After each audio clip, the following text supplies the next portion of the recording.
একদিন এক ভদ্রলোক একটি পাত্রে পানি নিয়ে তাতে একটি ব্যাঙ রেখে পানি গরম করা শুরু করলো। পানির তাপমাত্রা বৃদ্ধি পাওয়ার সাথে সাথে ব্যাঙটিও তার শরীরের তাপমাত্রা বৃদ্ধি করে সহনীয় পর্যায়ে নিতে শুরু করলো। যদিও সে চাইলে লাফ দিয়ে বেরিয়ে যেতে পারত, কিন্তু সে লাফ না দিয়ে সহ্য করতে থাকে।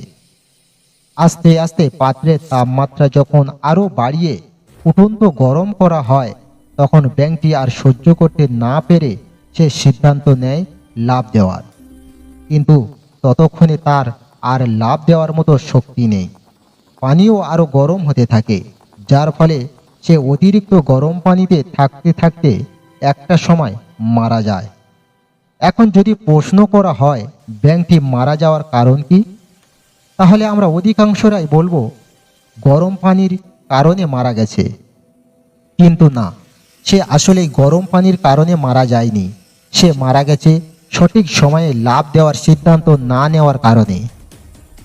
ঠিক তেমনি প্রতিটি মানুষের স্থান, কাল, পাত্র ভেদে এক একটা বিষয় সহ্য করার ক্ষমতা থাকে।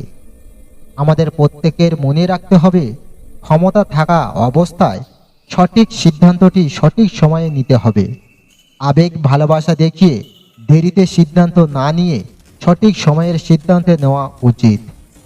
প্রিয় দর্শক, এই গল্প থেকে আমরা কি শিখতে পারলাম অবশ্যই কমেন্ট করবেন।